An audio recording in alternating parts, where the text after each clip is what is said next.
हरे कृष्णा।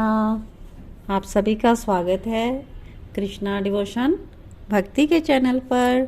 आप भक्ति की इसमें वीडियो देख रहे हैं और श्री कृष्ण चरित अमृतम का पान कर रहे हैं।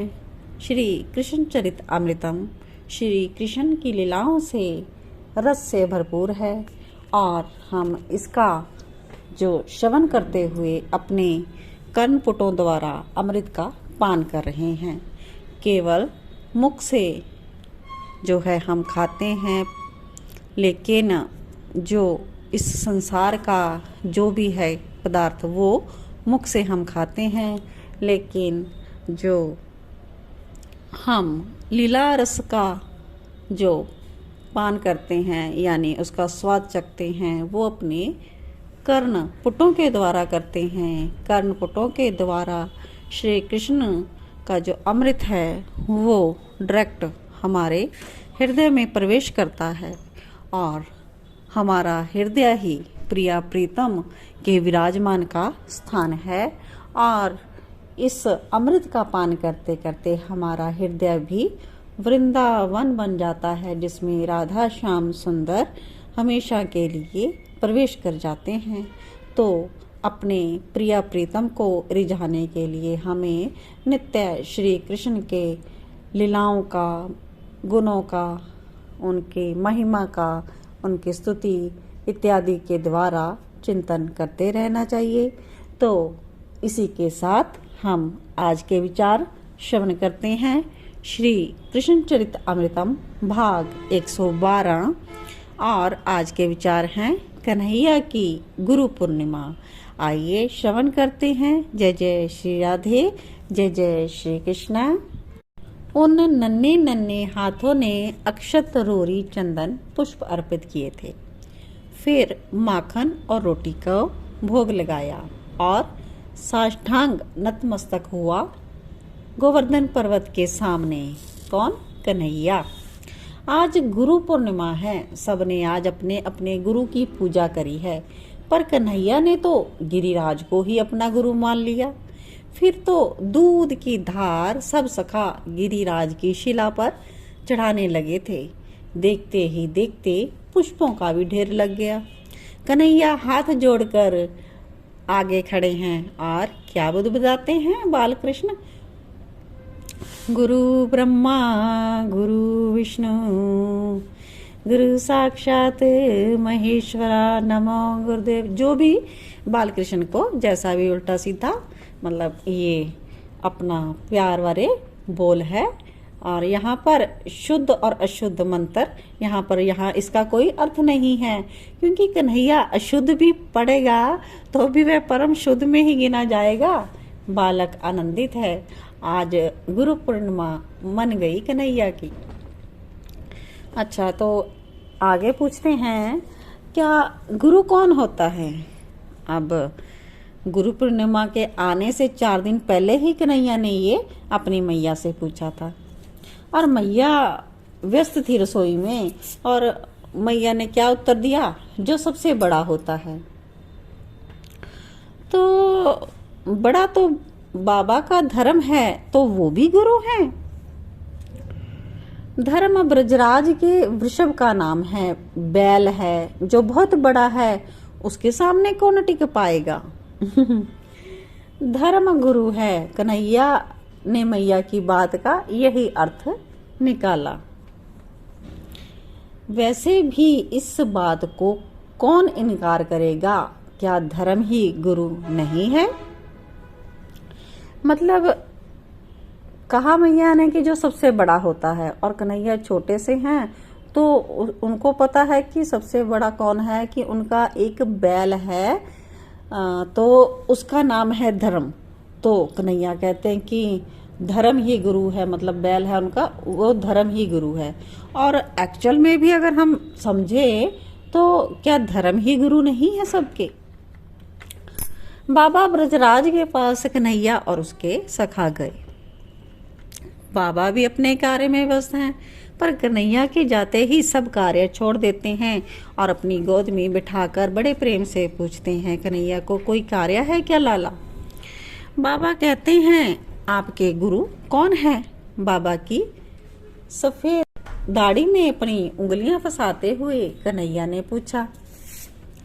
तो बाबा ने बता दिया, हमारे गुरु महर्षि शांडिल्य हैं। अब इतना सुनकर कन्हैया उतर गए गोद से।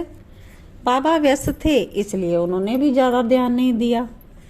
अब वो आगे जाते हैं अपने सखाओं के साथ महर्षि शांडिल्य की कुटिया में और उनसे हाथ जोड़कर पूछ रहे हैं, महर्षि आपके गुरु कौन है? कन्हैया के इस प्रश्न पर महर्षि मुस्कुराए और बोले, मेरे गुरुदेव। अच्छा, महर्षि ने उत्तर दिया, भूत भावन भगवान शंकर मेरे गुरुदेव हैं। ठीक है, अब कन्हैया ने आज प्रश्न करने आया है तो कहते हैं कि सब गुरु पूर्णिमा के दिन गुरु की पूजा सुबह करते हैं, पर मेरे बाबा तो आपकी पूजा दोपहर के बाद करते हैं। क्यों? क्योंकि तपोवन से मैं कैलाश चला जाता हूँ ब्रह्म मुहूर्त में ही। महर्षि शांडिल्य कहते हैं कि मैं तपोबल से यानी कि वहाँ पर अपनी साधना में लीन रहते हैं और मतलब अपने आंतरिक जो तपोबल होता यहाँ पर साधना में लीन है, लेकिन अपने मन से जो हम सबसे तेज है जिसका वेग और वो तपस्या का बल है, तो वहाँ उस बल से मैं कैलाश चला जाता हूँ ब्रह्म मुहूर्त में ही। और वहाँ जाकर, क्योंकि कैलाश में भगवान शंकर निवास करते हैं, वहाँ जाकर अपने गुरुदेव भूत भावन की पूजा करता हूँ। फिर वहाँ से लौट कर आता हूँ, तब दोपहर में ब्रजराज मेरी पूजा करते हैं। कन्हैया मन ही मन सोच रहे हैं, ओहो, तो महर्षि के गुरु भगवान शंकर हैं। कन्हैया मन में सोच ही रहे हैं तो महर्षि ने फिर पूछा कि तुम पूछना क्या चाहते हो? पूछा कन्हैया ने फिर से, आपके गुरुदेव भगवान शंकर किसकी पूजा करते हैं? अब कन्हैया के ये क्या प्रश्न हुआ? तो पर लेकिन महर्षि कैसे नजर अंदाज कर दे। तब कहते हैं, ये क्या प्रश्न हुआ? आंखें बंद हो गई ऋषि शांडिल्य की और पूर्व की गुरुपुर ने भगवान आशुतोष से पूछा हुआ स्वयं का प्रश्न स्मरण हो आया। उन्होंने पिछली पूर्णिमा पर जो पहले बीत चुकी होगी, तो उन्होंने भगवान आशुतोष, ये भी शिव जी का ही नाम है, शिव शंकर का, तो उनसे पूछा हुआ स्वयं का, उन्होंने खुद पूछा था, वो प्रश्न उनको याद आ गया। क्या प्रश्न था? उन्होंने पूछा था कि आपके भी कोई गुरु हैं क्या भगवान? बड़े संकोच से यह प्रश्न किया था महर्षि जी ने। इस प्रश्न पर समाधि ही लग जाती थी महादेव की, पर महर्षि ने संभाल लिया। जब महर्षि शांडिल्य ने अपने गुरु भगवान शंकर से यह प्रश्न पूछा था पिछली पूर्णिमा पर कि आपके गुरु कौन है, तो महादेव तो बस कुछ बोलने के मतलब उसमें होते ही नहीं, तो उनकी समाधि ही लग जाती। पर महर्षि ने संभालते हुए कहा और उनसे फिर से पूछा, तो कुछ देर बाद भगवान सदाशिव मुस्कुराकर बोले। क्या बोले? श्री कृष्ण वंदे जगत गुरुम। मेरे भी और समस्त चराचर के गुरु तो श्री कृष्ण हैं। कृष्णम वंदे जगत गुरुम, यह भगवान भूत भावन का उत्तर था। महर्षि बताइए ना, भगवान शंकर के गुरु कौन है? कन्हैया पूछ रहा है, इसे उत्तर चाहिए अभी भी। तो ये तो वो मन ही मन स्मरण कर रहे हैं ना, तो ये सामने कन्हैया खड़ा है तो वो पूछ रहा है बताइए बताइए कौन है भगवान शंकर के गुरु कौन है? तो महर्षि शांडिल्य ने नेत्र खोले और हंसे। शांडिल्य जी, बड़े अच्छे लीलाधारी हो हे श्री कृष्ण, आप ही सबके गुरु, जगत गुरु सब हो, फिर भी यह लीला। मन ही मन बोल रहे हैं महर्षि, भगवान शंकर के भी गुरु गिरिराज गोवर्धन महर्षि ने ये समाधान दिया कन्हैया को, और इसलिए दिया कि गोवर्धन श्री कृष्ण ही तो है। गोवर्धन श्री कृष्ण का ही पर्वत रूप तो है। लीलाधारी को ये कहना कि तुम ही सबके गुरु हो, ये उसकी लीला में विघ्न डालना होता। इसलिए महर्षि ने कहा, गिरिराज गोवर्धन से बड़ा कोई नहीं है। तो बस उठ गए कन्हैया वहां से और प्रणाम करके महर्षि को निकल गए अपने सखाओं के साथ। तो मधुमंगल, अर्जुन, श्रीदामा, सुबल सब पूछ रहे थे। हाँ, सब ने उत्तर दिया। क्या समझे? कन्हैया भी पूछ रहा है। मनसुख ने कहा, सबसे बड़ा है गिरिराज पर्वत, सभी गुरुओं का भी गुरु है ये, इससे बड़ा कोई नहीं। हाँ, पर ये पर्वत शिक्षा उपदेश कैसे देगा? देगा नहीं, देंगे। देगा नहीं बोलो गिरिराज जी को। देंगे बोलो, देंगे। ये सबके गुरु हैं, आदर से बोलो। कन्हैया ने श्रीदामा को डांटा तो श्रीदामा ने तुरंत कान पकड़ लिए अपने। ये हमें शिक्षा देते ही रहते हैं, उपदेश करते ही रहते हैं, ऐसा उसका अब टोन हो गया बोलने का। जैसे कन्हैया कुछ सोच कर बोले, इनसे झरने बहते हैं, पर ये स्वयं उसका उपयोग ना करके हम लोगों को जल देते हैं। हरि बोल। इसका मतलब परोपकार अपने लिए नहीं, दूसरों के लिए जियो। मनसुख ने उछलकर ताली बजाई। हाँ, अपने लिए नहीं, दूसरों के लिए जियो। इस तरह से गुरु पूर्णिमा की तैयारी की कन्हैया ने। तात उद्धव ने कहा, तात विदुर जी को कहा कि इस तरह से कन्हैया ने गुरु पूर्णिमा की पूरी तैयारी करी।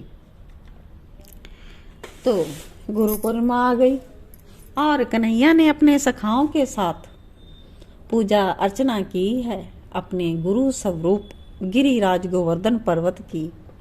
अक्षत रोरी सब चढ़ाया, मंत्र भी पढ़े, मनसुख ने भोग लगाया बड़े प्रेम से। फिर आरती।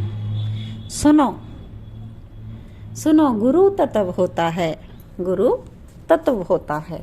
गुरु सर्वत्र व्यापक होता है, चराचर में। वो सामान्य नहीं, वो चैतन्य रूप होता है। उसके देह को मत देखो कि उसका पर्वत का देह है या मानव का, उससे कोई फर्क नहीं पड़ता।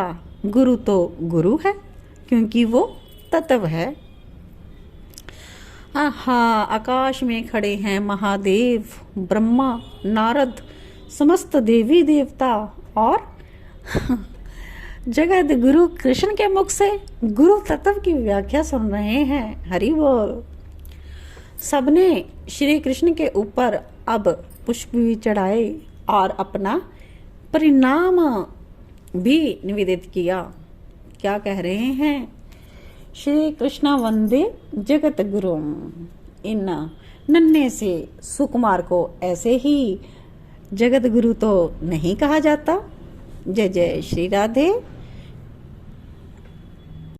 योगेशं सचिदानंदं वासुदेवं व्रजप्रियं धर्म संस्थापकं वीरं कृष्णं वंदे जगत गुरुं।